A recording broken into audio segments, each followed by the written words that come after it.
ने एक बहुत प्यारी बात कही थी, निगम कल्प तरोर गलितम फलम सुख मुखादमृत द्रव संयुतं पिबत भागवतं रसमालयं मुहुरहो रसिका भुवि भावुकाः। इसमें दोनों के लिए महाराज आनंदानुभूति होगी। रसिक लोगों को भी इससे आनंदानुभूति प्राप्त होगी, आनंदानुभूति होगी, और भावुक लोगों को भी आनंदानुभूति होगी। भगवान का सब कुछ मधुर ही मधुर है। कलौ केशव कीर्तना। मित्रों, धर्म सम्राट राजा परीक्षित जी ने कलयुग को एक विशेषता देख करके रहने के लिए स्थान दे दिया था। केवल एक विशेषता देखी। विशेषता क्या थी? बोले कलौ केशव कीर्तना। कलयुग में भगवान का कीर्तन करके संसार के लोग आसानी से पार हो जाए।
दोस्तों नमस्कार, न्यूज़ 9 लॉन्चर पर आपका स्वागत है।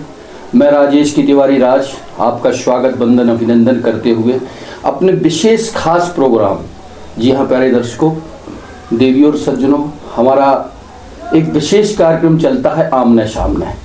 उसको आज हम पॉडकास्ट के माध्यम से पन्ना जिले की एक ऐसी महान विभूति से रूबरू कराऊंगा, मिलाऊंगा, चर्चा करूंगा।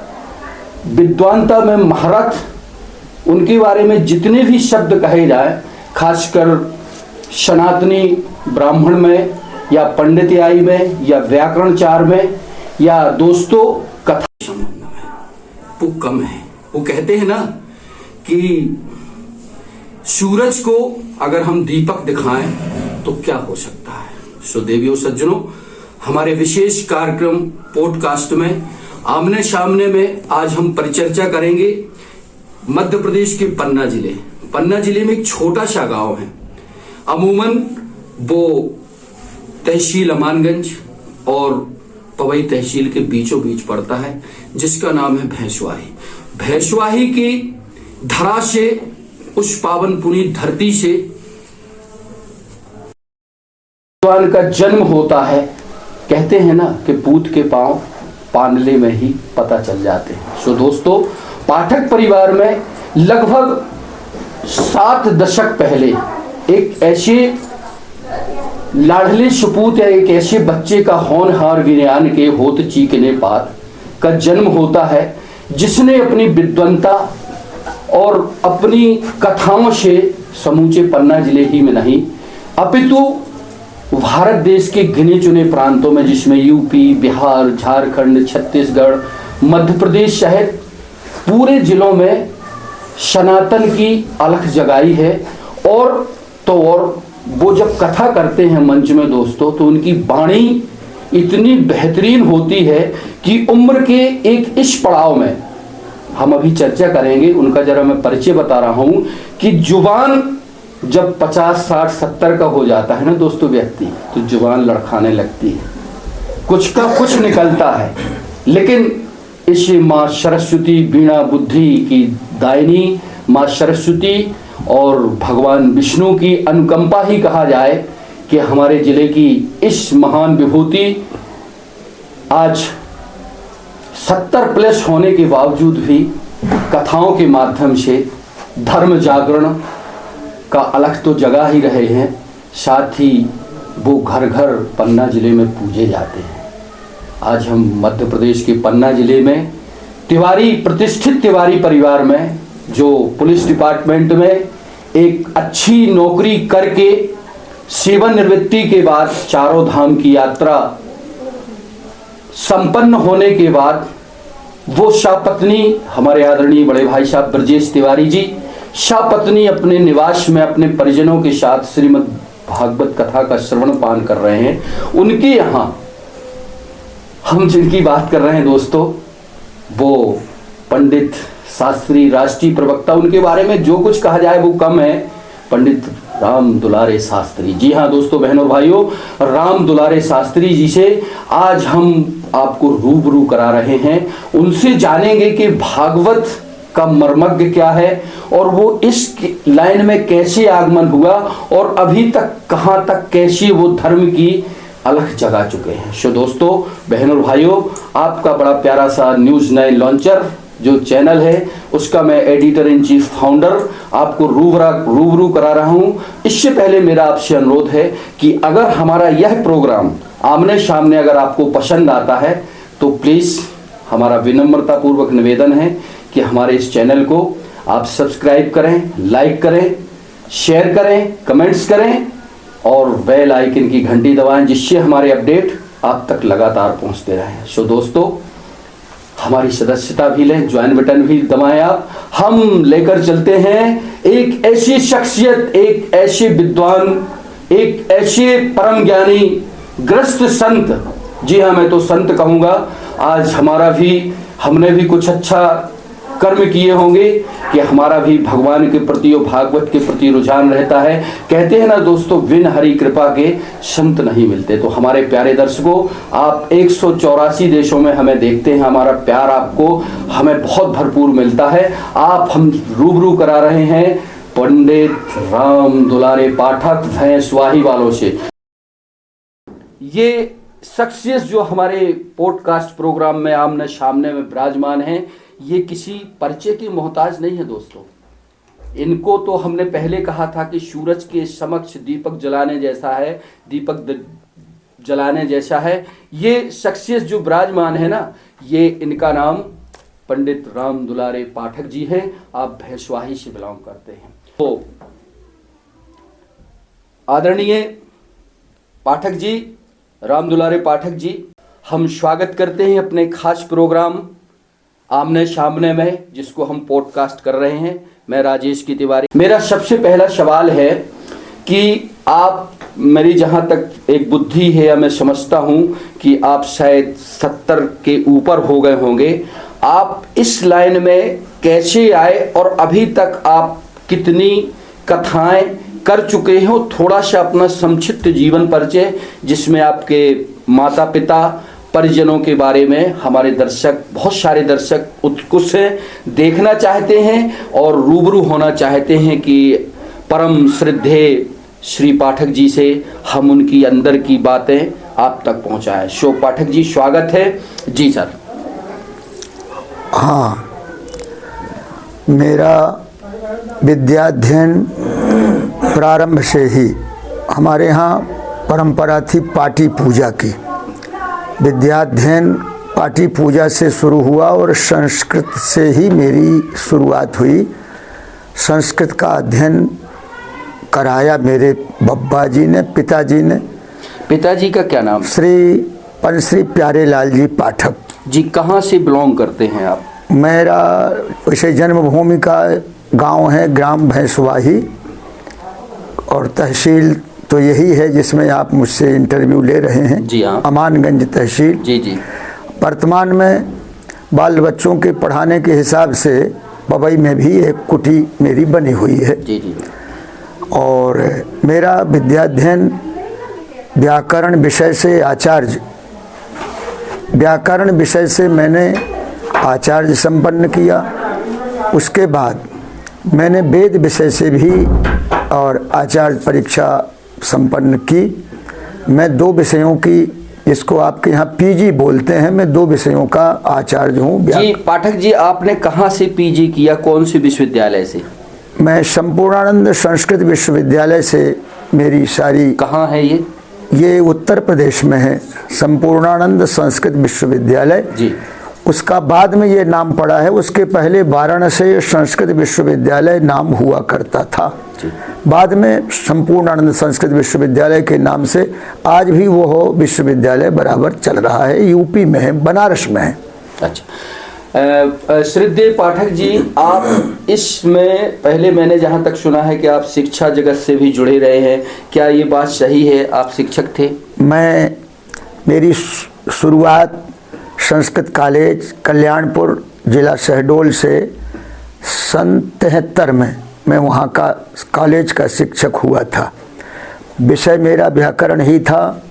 भगवत कृपा थी, मेरा विषय अच्छा देख करके मुझे, जो पात्रता भी नहीं थी, किंतु पीजी कक्षाओं को मुझे पढ़ाने के लिए उस समय दिया गया था। पीजी यानी एमए? पीजी माने एमए। जी पीजी। देखिए अब दोस्तों, देवियों सज्जनों, ये इतने विद्वान हैं कि इन्होंने 2 विषयों में पीजी किया है। पीजी को बोलते हैं हम एमए। और संपूर्णानंद विश्वविद्यालय बनारस से इन्होंने पाठन पठन किया उस दौर में। जी हाँ दोस्तों, उस दौर की बात कर रहे हैं जब नौकरियां, कहते हैं ना कि थाली में सजा के नौकरियां मिलती थी। तो क्या पाठक जी आपने नौकरी करना मुनासिब नहीं समझा उस दौर में? पहले बिल्कुल इच्छा नहीं थी, किंतु कुछ मेरे सहपाठी लोग और सर्विस में आ गए, सेवा में आ गए, शासकीय सेवा में।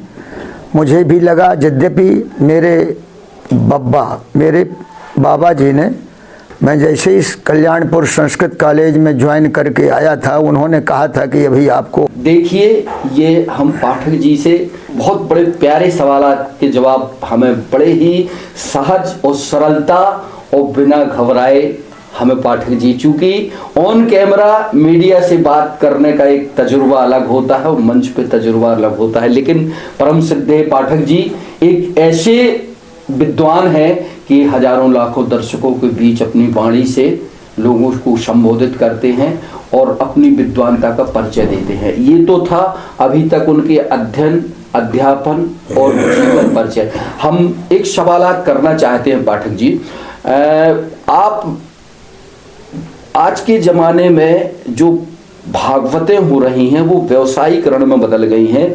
इच्छा होते हुए भी लोग भागवत नहीं करा पाते हैं, चूंकि पैसे के दम पे बड़े बड़े जो भागवतचार हैं, संत हैं, वो इतनी भारी भरकम राशि की मांग करते हैं और हम जैसे मीडिया वालों को सहयोग या उन इंटरव्यूज या प्रचार प्रसार की बदौलत आज वो छाए हुए हैं। आप इसको किस नज़र से देखते हैं? मैं अपने बारे में आपको बताऊं, धर्म सम्राट स्वामी करपात्री जी का शिष्य हूं और धर्म सम्राट स्वामी करपात्री जी की कृपा से ही मुझे आज आप सबके बीच में कुछ कहने का साहस हुआ करता है। मुझे ऐसा लगता है कि उनकी पूरी छाया मेरे ऊपर आज भी है। मैं उनकी कृपा से ही आप सबके बीच में और श्रीमद् भागवत आदि का प्रवचन पारायण करता हूँ। उनका निर्देश था कि यदि 18,000 श्लोकों का पारायण नहीं हुआ, वाचन नहीं हुआ, तो श्रीमद् भागवत नहीं हुई, ऐसा मान लेना चाहिए। देखिए भागवत में स्पष्ट उल्लेखित है 18,000 श्लोक हैं।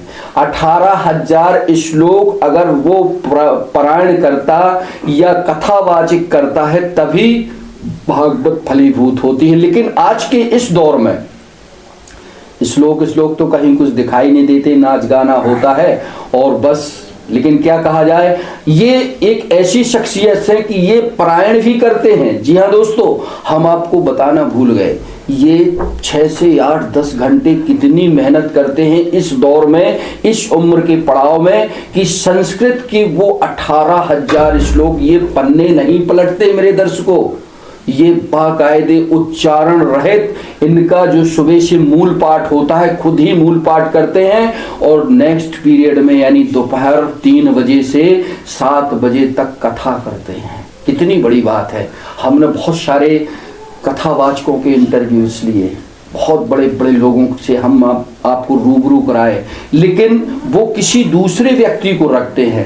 पन्ना जिले क्या, मेरी नॉलेज में, मैं एक मीडिया कर्मी हूं, मुझे 29 वर्ष हो गया है, एक पहले ऐसी शख्सियत है, एक ऐसे विद्वान है जो मूल पाठ के साथ साथ अर्थ और उसकी भगवान की लीलाओं का यशोगान बड़े ही मार्मिक और हमारी आपकी बोलचाल की भाषा में समझाते हुए करते हैं। आज हमने आपका कृष्ण जन्म देखा। कृष्ण जन्म में जब हमने देखा तो जो मंत्रोच्चारणों के साथ आपकी टीम ने जन्म कराया, वो जो बिरले लोग खा पाते हैं। तो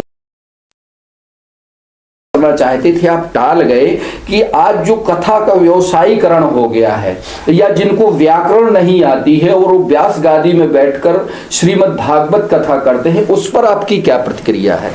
क्या बिना व्याकरण के भागवत होनी चाहिए? मेरा सीधा सवाल है। बिना व्याकरण के, बिना संस्कृत के अध्ययन के कुछ भी सफल नहीं है। किंतु वर्तमान में एक ऐसा मान लीजिए उभार आया है कि लोग कर रहे हैं और लोग उनसे करवा भी रहे हैं। यद्यपि चमक दमक केवल एकमात्र एक ही वह है। एक बात और आपसे मैं बता दूं, चाहे उसने 10 दिन ही क्यों ना किसी स्थान में जाकर के, खास करके वृंदावन में लोग जाते हैं, भले 1 माह भी वहाँ रहे हों, किंतु अपने नाम में कृष्ण लगा देते हैं और शास्त्री लगा देते हैं आगे, कृष्ण और शास्त्री लगा देते हैं और वो आकर के यहाँ मंचन कार्य बराबर करते हैं और अपने गांव के नाम को छिपा करके वो वृंदावन धाम या श्रीधाम वृंदावन कहते हैं। सीधी बात, खरी बात पाठक जी से पूछी कि बिना व्याकरण के, चूंकि मैं भी एक कुलीन ब्राह्मण के घर में मैंने जन्म लिया है और मेरे घर में भी वेद पुराण उपनिषद हैं, मैं भी अध्ययन करता हूँ, गीता पढ़ता हूँ, तो इतना तो मुझे नॉलेज है, उच्च शिक्षित हूँ कि भागवत बिना व्याकरण के नहीं होती है।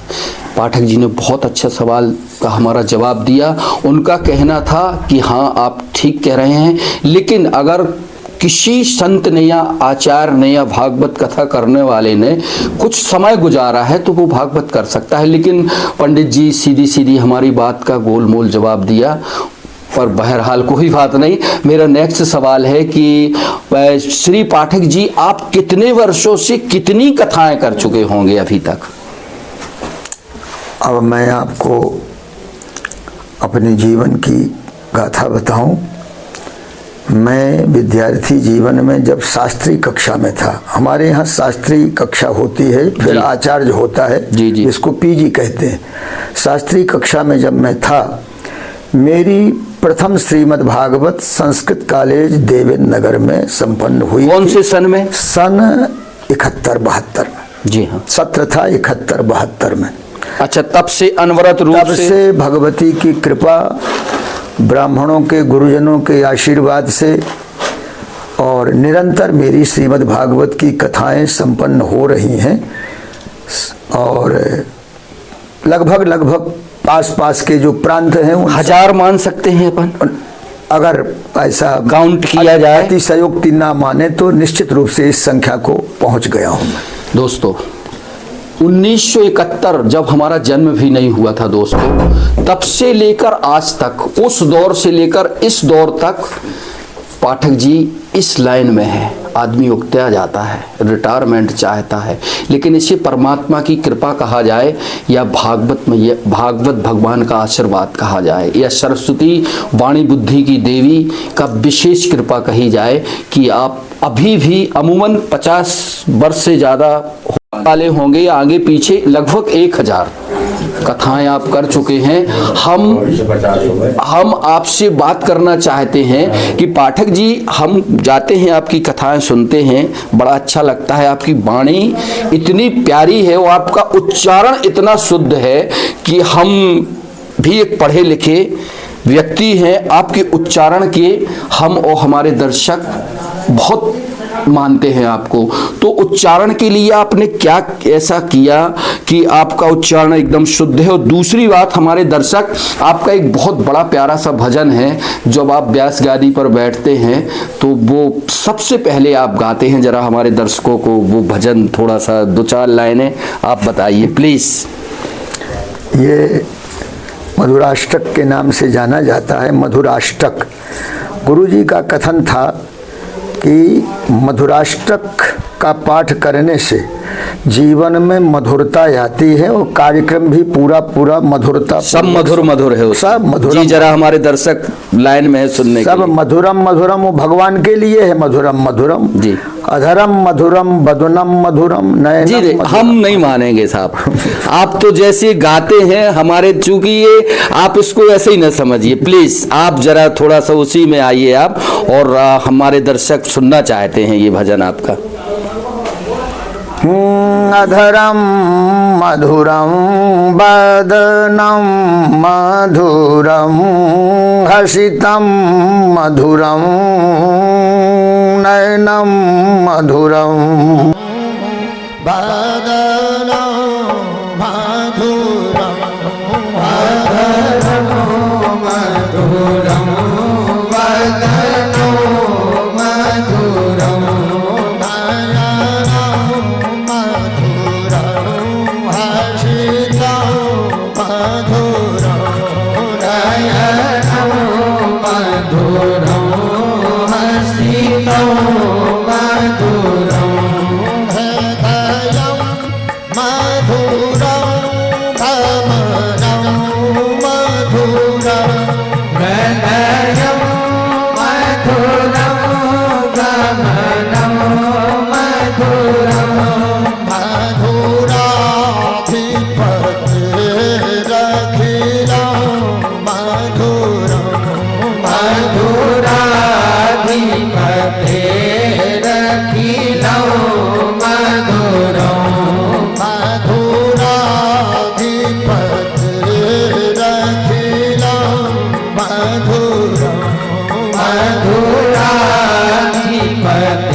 व्यक्ति सुबह 6 बजे से मैं घूमने जाता हूँ, सुबह 6 बजे से आप मूल पाठ में बैठ जाते हैं और 1 बजे तक करते हैं, फिर इसके बाद घंटे 2 घंटे के बाद फिर पुनः वही सिलसिला। बहुत बहुत शुक्रिया, आपने हमें बहुत अच्छे हमारे सवाल।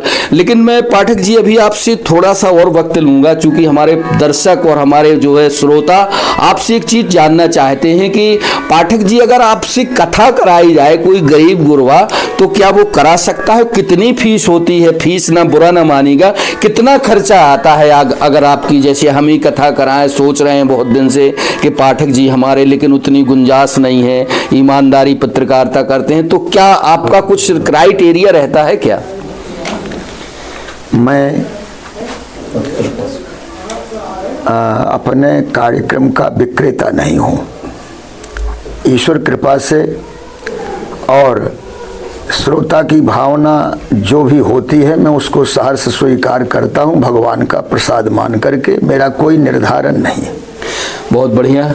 ये होती है जो वास्तव में जो संत होते हैं ना, या जो अपने साथ साथ अपने शिष्यों का भला चाहते हैं, उनकी कोई मांग या डिमांड नहीं होती। जी मेरा एक आज के दौर का एक सवाल है, आप बहुत बुद्धिमान हैं, बहुत बुद्धिजीवी हैं और बहुत अद्भुत विलक्षण प्रतिभा के आप एक सनातनीय कर्मकांडी और व्याकरणचार वाले ब्राह्मण हैं। आज के दौर में जो भारत देश में सनातन ब्राह्मण और उसका एक दौर चल रहा है, मैं किसी का नाम नहीं लूंगा, जाति पात से लेके हर चीज पर उस पे वो हो रही है, इस पर हम आपके विचार जानना चाहते हैं। सनातन से जाति पात हट सकती है क्या? जो दौर चल रहा है, जो कुछ साधु संत कह रहे हैं कि जात पात हटनी चाहिए, ये होना चाहिए, वो होना चाहिए। जाति का जहाँ तक प्रसंग है, ये केवल हिंदुत्व को तोड़ने का ही एक प्रयास है लोगों का।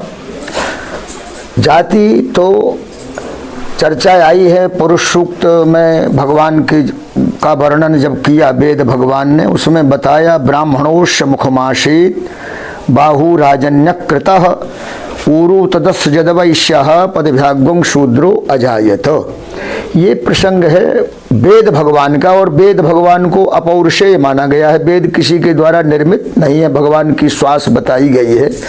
इसलिए जाति केवल ब्राह्मण क्षत्रिय वैश्य शूद्र चातुर्वर्णं मया सृष्टं गुण कर्म विभागशः। भगवान ने गीता में कहा, बोले अर्जुन मैंने गुण कर्मों के विभाग से 4 वर्णों का सृजन किया है।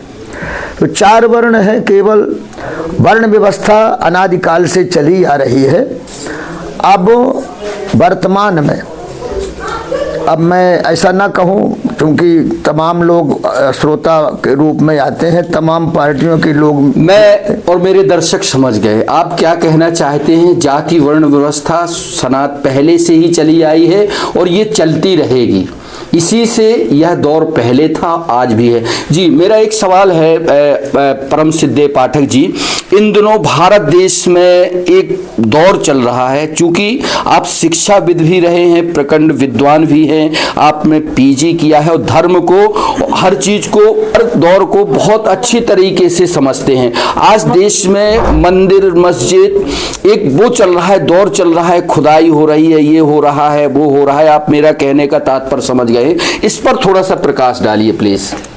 ये मंदिरों की जहाँ तक खुदाई का प्रसंग है, मस्जिदों की जी, ये बहुत, आप इतिहास को अगर देखें तो निश्चित रूप से एक ऐसा समय था जब हिंदुत्व पर आघात पहुंचाया गया।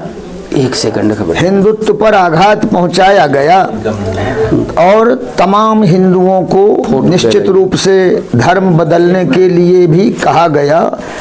कतिपय कारणों से, भय के कारण, लोभ के कारण, अथवा जी पाठक जी, तो क्या इस दौर, ये तो बहुत पुरानी बात है, हजारों साल पुरानी बात है, क्या इस दौर में ये जरूरी है आपकी नज़र में? ये मेरे समझ से तो मैं आपको बता दूं, बिल्कुल आवश्यक नहीं है। अपन प्रकृति को चैलेंज देने जैसी बात। बहुत बढ़िया, ये होती है वाक्पटुता दोस्तों। न्यूज 9 लॉन्चर मैंने यही सोचा था कि जो प्रखंड विद्वान होते हैं, जिनके अंदर एक भाभी 2 मिनट, जिनके अंदर एक बहुत अच्छाई होती है, क्योंकि भारत देश एक गुलशन और गुलफाम वाला देश है, चाहे हिंदू हो, चाहे मुस्लिम हो, चाहे सिख हो, चाहे ईसाई हो, सब यहाँ मिलकर रहते हैं। पाठक जी ने हमारे दर्शकों हमारे सवाल का बहुत सटीक जवाब दिया। उनका कहना है कि यह जो दौर चल रहा है उसके वो खिलाफत है, ये नहीं होना चाहिए। दर्शक हमारे देख रहे हैं, ये हमारे तिवारी परिवार के परम सिद्धे आदरणीय ब्रजेश कुमार तिवारी हैं। इन्होंने पुलिस विभाग में लंबी सेवावधि के बाद, सेवानिवृत्ति के बाद जो है चारों धाम किया। अब जो है परम सिद्धे पाठक जी से श्रीमद् भागवत कथा का श्रवण पान। आप उनकी पत्नी हैं, भाभी का क्या नाम है? ये आशा तिवारी हैं, भाभी हैं। दोस्तों बहुत अच्छे प्यारे सवाल जवाब चल रहे हैं, आपको मज़ा आएगा यह पॉडकास्ट प्रोग्राम सुनने में। आज हमें भी एक ऐसी विभूति से चर्चा करने में बहुत ही निहायत आनंद की अनुभूति हुई है, जो देश की संपन्नता, तरक्की और जातियों से हर चीज़ को लेकर एक अद्भुत सोच रखते हैं। उनका स्पष्ट कहना है कि हम किसी पार्टी या किसी नेताओं से उतना संबंध रखते हैं जितनी एक जरूरी होता है। हम इसमें किसी चीज को लाते नहीं हैं, क्योंकि हमारे लिए सब बराबर है। हमें यह हमारी जब पाठशाला शुरू हुई थी तब हमें सिखाया गया है। बहुत सारी चीजें उन्होंने बताई, हम वो आपको नहीं बता सकते, लेकिन इतना तो तय है कि भारत की समृद्धि धर्म, संस्कृति और जाति को वो सही मानते हैं। बहरहाल पाठक जी, आज आप जो है 75 के आसपास होने वाले हैं। आपकी वाणी बहुत अच्छी है। आपकी रोजमर्रा की दिनचर्या क्या है? क्या खाते हैं, क्या पीते हैं, कैसे सोते हैं कि आप इतने हैंडसम बढ़िया अभी भी लग रहे हैं? ये आपने बहुत अच्छा प्रश्न किया है। मैं आपको बता दूं, मैं केवल अपनी दिनचर्या पर ही आपके बीच में उपस्थित हो पाता हूँ। क्या दिनचर्या हमारे दर्शक जानना चाहते हैं? प्रातः ब्रह्म मुहूर्त जिसको बोलते हैं, 4 बजे बिस्तर से उठने की मेरी आदत है, और अपना नित्य नियम संपन्न करके थोड़ा बड़ा भगवान का भजन करना। उसके बाद और मैं निश्चित रूप से कुछ योगा वगैरह? मैंने अभी तक योगा नहीं किया। जैसे आपने आज मैंने सुना कृष्ण जी को योगी कहा, फिर योग के लिए भी थोड़ा सा। योग पर तो आपसे अगर मुझसे व्याख्यान कराएंगे तो मैं 1 आध दिन तक आपसे योग पर व्याख्यान करने नहीं। आप करते हैं कि नहीं? मैं नहीं करता हूँ। मेरा केवल मेरी मानसिक योगा संध्या नहीं, संध्या है हमारे यहाँ एक संध्या। जी जी जी जी। संध्या में हमारे यहाँ और पूरक, कुंभक, रेचक प्राणायाम की क्रिया है, उसी को संपन्न करते हैं। उसको संपन्न करके भगवान सूर्य नारायण की आराधना करते हैं और नित्य प्रति गायत्री मंत्र का। आप क्या ऐसा खाद्य पदार्थ में, भोजन में लेते हैं कि आपकी आवाज़ और आपकी जो है हर चीज़ अच्छी है? खाद्य पदार्थ में प्रायः मेरा प्रयास रहता है कि मैं ऐसा कुछ भी ना खाऊं जिससे मेरे शरीर पर और गले पर प्रभाव पड़े। खास करके खटाई का कभी मैं स्पर्श भी नहीं करता, चाहे कोई भी खटाई हो। तैलीय पदार्थों का सेवन मैं नहीं करता। मुझे तो सूखी रोटी और दाल अगर मिल जाती है तो मैं अपने आप को बहुत अच्छा मानता हूं। देखिए, ये बहुत सहज सरल संत हैं, गृहस्थ संत हैं, इन्होंने अपना बताया। अब मैं आगे नहीं बताऊंगा जी। पाठक जी, हम थोड़ा सा आपके परिवार में जाना चाहते हैं। परिवार में कौन कौन है? आदरणीय हमारी दादी साहब हैं, कौन कौन है, जरा थोड़ा सा हमारे दर्शकों को आप बताएं। परिवार तो उदार चरिता नाम तो वसुधैव कुटुंबकम, ऐसा लिखा है हमारे यहाँ। उदार चरित अयंग निज परो वेति गणना लघु चेतसाम, उदार चरिता नांग तु वसुधैव कुटुंबकम। ये मेरा है, ये दूसरे का है, ये छोटे विचार के लोगों की बात है। उदात्त वृत्ति वाले लोग तो सारी पृथ्वी को अपना कुटुंब मानते हैं। वो तो ठीक है, बिल्कुल। तो मैं आपका पर्सनल परिवार के बारे में जानना चाहता हूं। जहाँ तक पर्सनल परिवार संकुचित वृत्ति की बात है, ये पर्सनल परिवार में हम लोग तीन भाई हैं। भगवान की कृपा से तीनों आज मौजूद हैं। मुझे भाइयों में बड़े होने का सौभाग्य प्राप्त हुआ और मेरा छोटा भाई भी प्रधानाध्यापक होकर के सेवानिवृत्त हुआ है। मझले भाई थोड़ा सा राजनीति वगैरह करते रहे और पिताजी की खेती का काम वो देखते रहे। सभी बाल बच्चे वाले हैं। आप कितने बच्चे हैं आपके? मेरे यहाँ 4 बालकों ने जन्म लिया है। अच्छा, नाती पोते सब पूरा परिवार? नाती तो हैं ही, भगवत कृपा से मैं पोते वाला हूँ। अच्छा, माने पोते भी हैं मेरे। पोते भी हैं? हाँ जी। पौत्र होता है। हाँ जी। प्रपौत्र भी भगवत कृपा से मेरे यहाँ है। अच्छा, और आपकी धर्मपत्नी जी? वो भी अभी है। वाह, देखिए इसको कहते हैं ईश्वर की विशेष अनुकंपा कि आप नाती पड़पोते तक आप पहुंच गए हैं। ये इससे बड़ी बात क्या हो सकती है? पाठक जी, हम आपसे एक चीज जानना चाहते हैं कि अभी कब तक आपका यह दौर चलेगा? अब इस दौर के बारे में तो ईश्वर ही जाने, जो शक्ति प्रदान करते हैं। कितनी कथाएं आप कर लेते हैं ईयर में, साल में? आप ऐसा मान लें कि मेरी कथा में मुझे 9 दिन चाहिए। बैठकी का दिन साप्ताहिक वाला नहीं है, 9 दिन का है। आप उसका बताता हूँ मैं।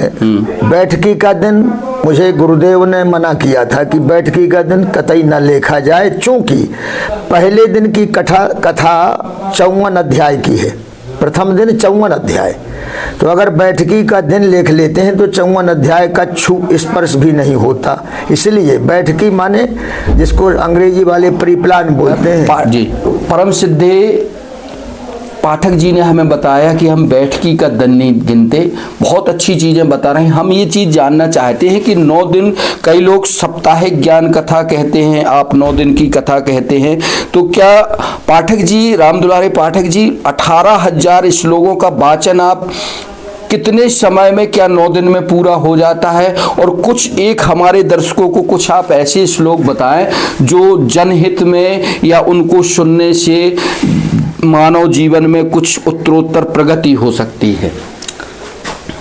आप पूछ रहे हैं बैठकी का दिन केवल बैठकी माने पूर्व व्यवस्था। मुझे बैठकी के अगले दिन से श्रीमद् भागवत के पाठ करने का मौका जिससे मिल जाए, इसलिए बैठकी का दिन नहीं लेखता। 7 दिन में ही मैं निश्चित रूप से श्रीमद् भागवत का समग्र पारायण करता हूँ। उसके स्थल बने हुए हैं। प्रथमे हिरण्याक्ष वधः, द्वितीय भरता वधि, तृतीय दिवसे कुर्यात् सप्तम स्कंध पूर्णम, चतुर्थे कृष्ण जन्मनि रुक्मिण्युद्वाह पर्यंतं, पंचमे निबदेत सुधी श्रीहंसाख्यान पर्यंतं, षष्ठे निवाचयेत सुधी, सप्तमे दिवसे कुर्यात् श्रीमद् भागवत पूर्णम।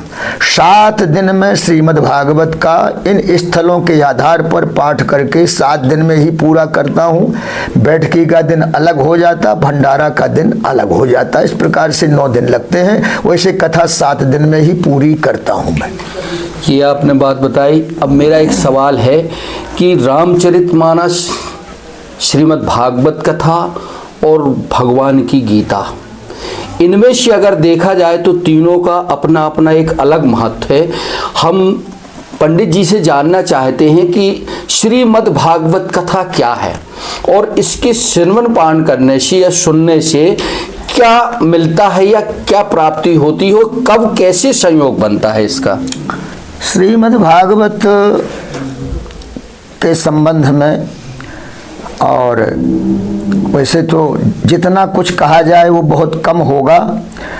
श्रीमद् भागवत के संबंध में बताया, अपने यहाँ 4 पुरुषार्थों की चर्चा है, धर्म अर्थ काम मोक्ष। और भागवत में भी 4 अक्षर हैं। तो भा माने होता है धर्म, गा माने होता है अर्थ, वा माने होता है काम और ता माने होता है मोक्ष। आचार्यों ने बताया, बोले धर्मार्थी प्राप्नुयात् धर्मम। श्रीमद् भागवत के माध्यम से धर्म चाहने वाला व्यक्ति धर्म की प्राप्ति कर लेता है, काम चाहने वाला व्यक्ति काम की प्राप्ति कर लेता है, और मोक्षार्थी मोक्षम आपनुयात्, मोक्ष चाहने वाला व्यक्ति मोक्ष की प्राप्ति कर लेता है। श्रीमद् भागवत का जो प्रचलन हुआ है आप सबको पता है। राजा परीक्षित जी को 7 दिन में तक्षक से डसने का साप लग गया था, श्रृंगी ऋषि ने साप दे दिया था, और उनको 7 दिन में सुखदेव जी ने श्रीमद् भागवत की कथा सुनाई। परिणाम यह हुआ कि वो सदैव उनको मोक्ष की प्राप्ति हो गई थी श्रीमद् भागवत की कथा को सुन करके। तमाम उदाहरण है, धुंधकारी जैसा महान प्रेत श्रीमद् भागवत की कथा को सुन करके भगवान के धाम को चला गया था। ऐसे तमाम प्रमाण उदाहरण। पाठक जी आप बहुत विद्वान हैं, बहुत अच्छे से जानते हैं हर चीज। हमारे दर्शक और हम ये जानना चाहते हैं कि भागवत श्री भागवत भगवान का ऐसा कौन सा चैप्टर है जो विशेष अच्छा है तो सब, लेकिन विशेष अच्छा आपको क्या लगता है इसमें? वैसे सुखदेव जी ने प्रारंभ में ही जैसे ही आसन पर बैठे कही थी, निगम कल्प तरोर गलितम फलम सुख मुखादमृत द्रव संयुतम पिबत भागवतं रसमालयं मुहुरहो रसिका भुवि भावुका। इसमें दोनों के लिए महाराज आनंदानुभूति होगी। रसिक लोगों को भी इससे आनंदानुभूति प्राप्त होगी, आनंदानुभूति होगी, और भावुक लोगों को भी आनंदानुभूति होगी। वैसे समग्र श्री कृष्णचंद्र जी का चरित्र मैं आपको बता दूं। वेद व्यास जी ने 17 पुराणों का सृजन कर लिया था, 17 पुराण लिख डाले थे, किंतु उनको वास्तविक शांति प्राप्त नहीं हुई थी। अनमने भाव में बैठे थे। नारद जी का पहुंचना हुआ, उन्होंने पूछा, व्यास जी ने बताया कि मैंने 17 पुराण लिखे, मुझे शांति प्राप्त नहीं हो रही। तब नारद जी ने यह बताया था कि आपने केवल इतिहास लिखा है, आप तो श्रीमद् भागवत की रचना करो, आपको शांति प्राप्त हो जाएगी। तब वेद व्यास जी ने श्रीमद् भागवत की रचना की। वैसे मैं आपको बता दूं, भगवान का आद्योपांत चरित्र श्रीमद् भागवत के 10वें स्कंध में वर्णित है, और सबसे ज्यादा प्रिय रास पंचाध्यायी इसकी बताई गई है। रास पंचाध्यायी, रास पंचाध्यायी क्या कहलाता है? रास भगवान की रास लीला हुई, उसके 5 अध्याय वेद व्यास जी ने लिखे हैं, उसका नाम है रास पंचाध्यायी। देखिए परम श्रद्धेय पाठक जी से न्यूज़ 9 लॉन्चर एक ऐसे सवालात कर रहा है जो शायद आम मीडिया कर्मी नहीं कर सकता है, और वो भी बड़े सुंदर बड़े बेहतरीन अंदाज में हमारे सवालों के जवाब दे रहे हैं। पाठक जी, भागवत कथा के बाद जो गीता का पाठ होता है उसकी क्या व्याख्या है, उससे क्या प्राप्त होता है? वैसे आपने बहुत अच्छा ये प्रश्न किया। श्रीमद् भागवत के शुभारंभ में ये निर्देश दिया गया है, विरक्तश्चेत भवेत् श्रोता। अगर श्रोता विरक्त हो, श्रोता यदि विरक्त हो तो उसको श्री गीता जी का पाठ कराना चाहिए। अगर श्रोता गृहस्थ है तो उसको निश्चित रूप से हवन संपन्न कराना चाहिए, ऐसा निर्देश है।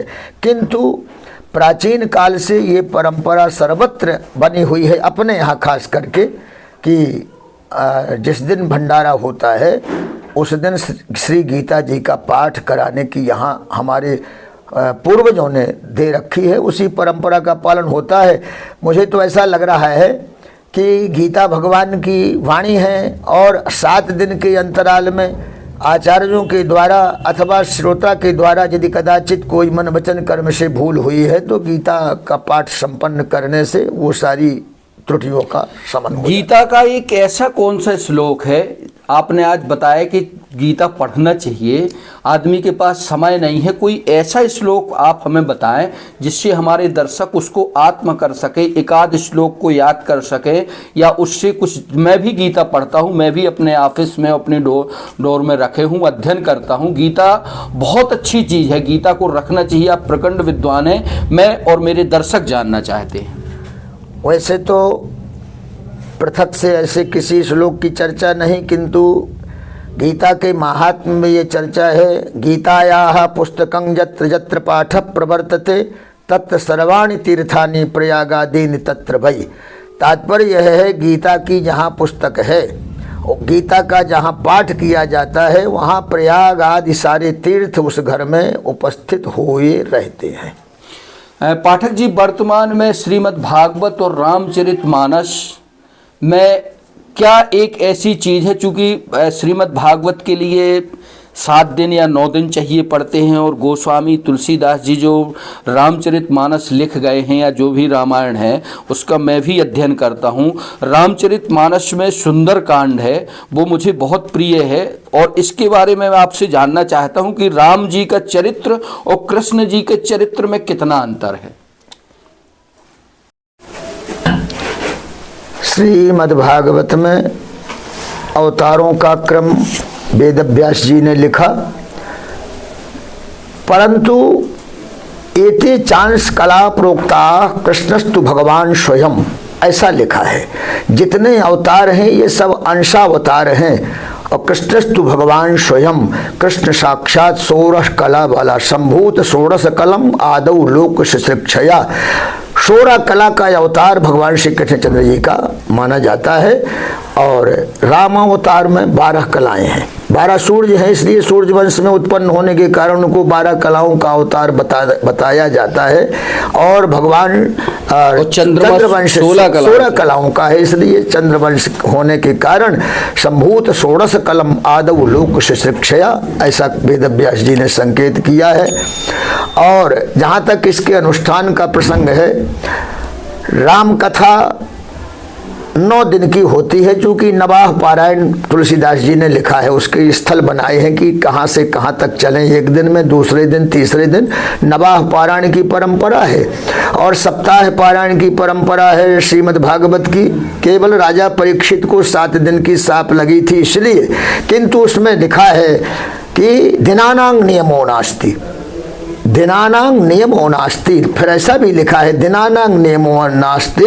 अगर श्रोता के पास समय हो, वक्ता के पास समय हो, तो आपसे मैं बता दूं, श्रीमद् भागवत तो आजीवन भी अगर कोई अध्ययन करे और श्रीमद् भागवत का कोई व्याख्यान करे, महाराज जीवन चुक जाएगा, व्याख्यान नहीं चुकेगा। इतना बड़ा रहस्य भरा ग्रंथ है, वो तो समय सीमा पर समाप्त करने का निर्देश है, इसलिए सब लोग कर रहे हैं। क्या आप श्री रामचरितमानस का भी कथा करते हैं? रामचरितमानस की भी कथा करते हैं? निश्चित रूप से, अगर भक्तों का रुझान होता है तो मुझे इसमें सुंदर कांड है, जो उसका नाम सुंदर कांड, सुंदर कैसे पड़ा? सुंदर कांड का नाम तो उसमें लिखा है, वाल्मीकि रामायण में ये चर्चा आई है। वैसे आदि काव्य है वाल्मीकि रामायण, और कलि कुटिल जीव निस्तार हेतु वाल्मीकि तुलसी भय, ऐसा भी संकेत है।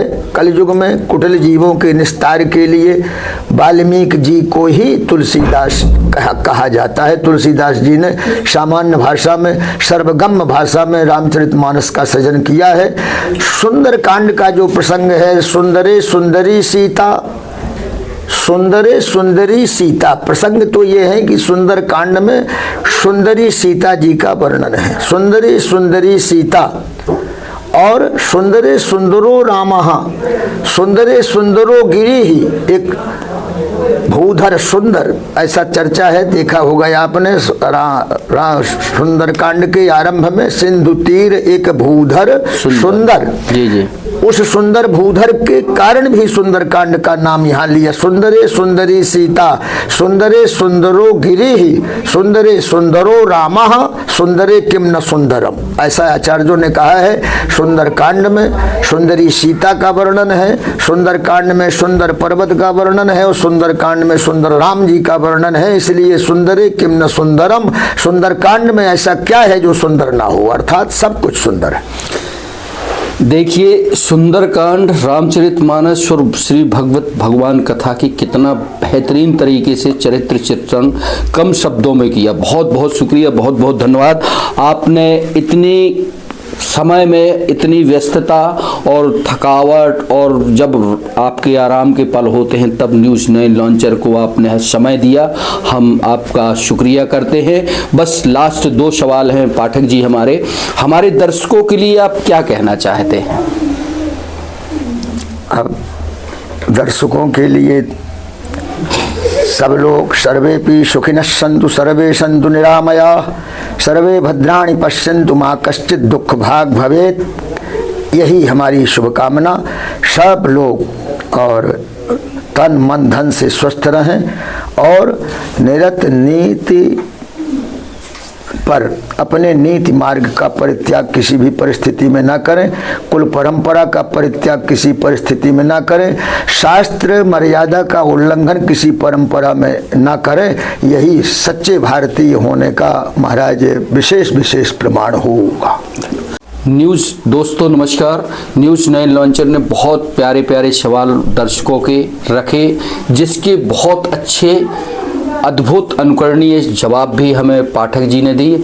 पाठक जी, न्यूज़ 9 लॉन्चर ने जो आपसे सवाल किए और न्यूज़ 9 लॉन्चर का जो काम है आपको कैसा मेरा लगा? चूँकि मैं उसका एडिटर एंड फाउंडर हूँ, मुझे आप थोड़ा सा जानते होंगे, ना जानते हो तो मैं बता दूँ। मेरा नाम राजेश की तिवारी है और मेरे पिताजी पंडित चंद्रशेखर प्रसाद तिवारी सेवानिवृत्त डिप्टी रेंजर थे। आपने हमारे घर के सामने भी कथा की, हमने कई कथाएं सुनी। हमारे सवाल और हमारा प्रयास आपको कैसा लगा और हमारे लिए क्या आपका आदेश है? आपका प्रयास निश्चित रूप से स्तुत्य है। आप उत्तरोत्तर धर्म के प्रति, देश के प्रति आपका जो चिंतन है वो अत्यंत सराहनीय है और मैं चाहता हूं कि आप अपने इस कार्यक्रम को नित्य निरंतर उत्तरोत्तर वृद्धिंगत करते रहे, हमारी शुभकामना। और आप भारतीय परंपरा के बारे में निश्चित रूप से संसार को जागृति प्रदान करते रहें।